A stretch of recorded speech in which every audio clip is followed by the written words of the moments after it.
We're gonna click OK. And as you can see, it adds it. Plus it opens this dialog box that asks me pretty much to find it, so it can show me a preview. So we're gonna go ahead and find it wherever we saved it on our computer. And I'm gonna go find the starting soon overlay. That shows me a preview, and I can click OK. And congratulations, you have your first overlay.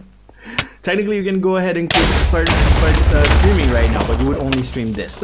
Okay, so this is the first overlay. This is the first scene. Technically, you can leave this like that. It's fine for now. Let's go to the intermission scene, and we're gonna do pretty much the same thing, except we're gonna find the intermission overlay. Image, intermission overlay. Okay, find it, and it says intermission.png. Okay, boom. Now there are two things that is important about this specific scene. As we saw before, there was my camera and there was my chat box. We're going to talk about the chat box a little bit later, but let's start by adding the camera. So we're going to click plus and go to video capture device. And that's going to be our camera.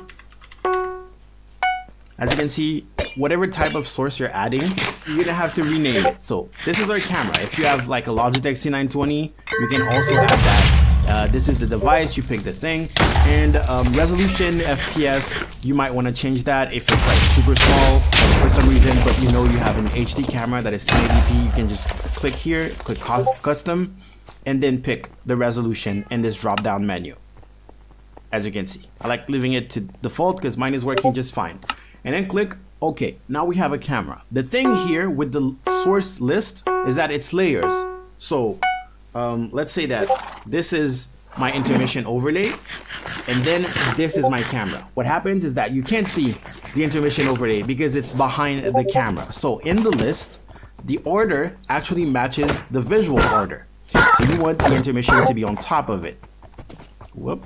There you go. And now it works, right? Now if you want to move things around, there are a couple of properties that you can change, but you can select it, the camera that is, you can move it around, of course. You can drag the corners in order to scale it if you have to. In this case, I don't really have to.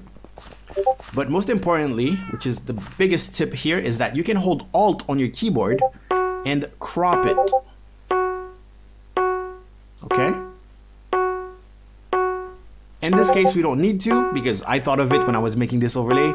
You just drag it underneath it in the source and you're fine. We're gonna skip the chat for now, but we're gonna go back to it. Now for the game overlay, we're gonna do pretty much the same thing, but OBS actually allows us to use some sources multiple times.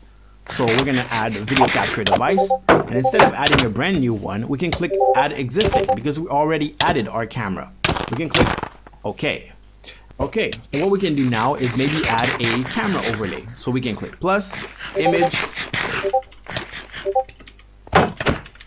camera overlay, and find a camera overlay.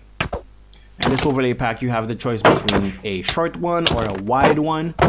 You can go ahead and click on that wide one. It's easier because it's 1080p. You just drag the corners to make it match. Remember, this is our game scene, so our game is gonna be there, so we want our webcam not to be too big.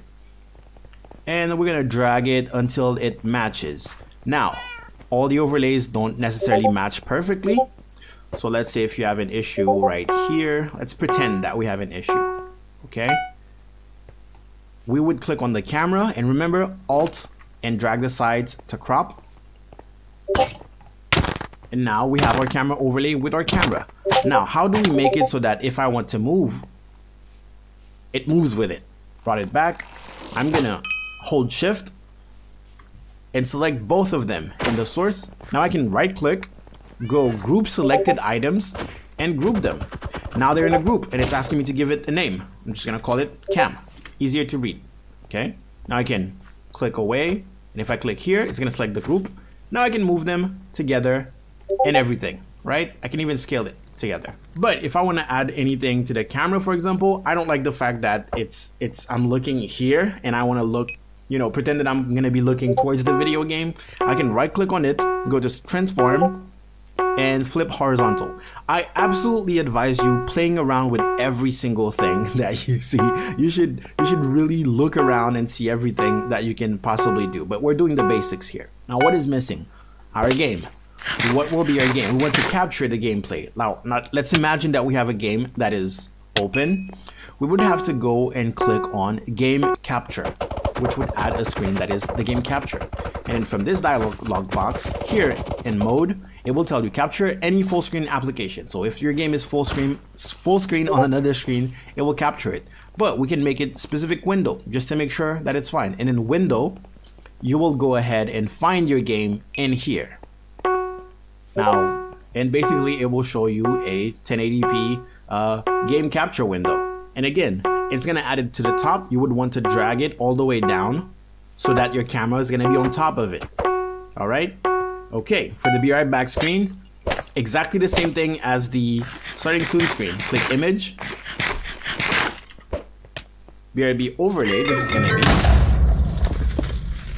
Click Browse, and Be Right Back.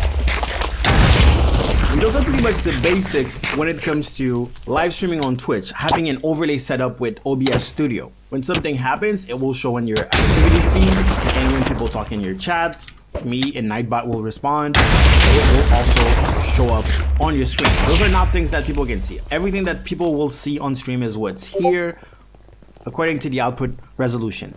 Now, we have an issue here.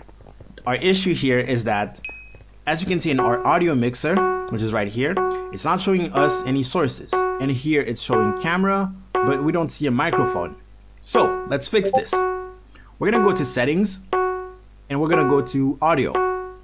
Okay, so global audio devices, this is where it's at.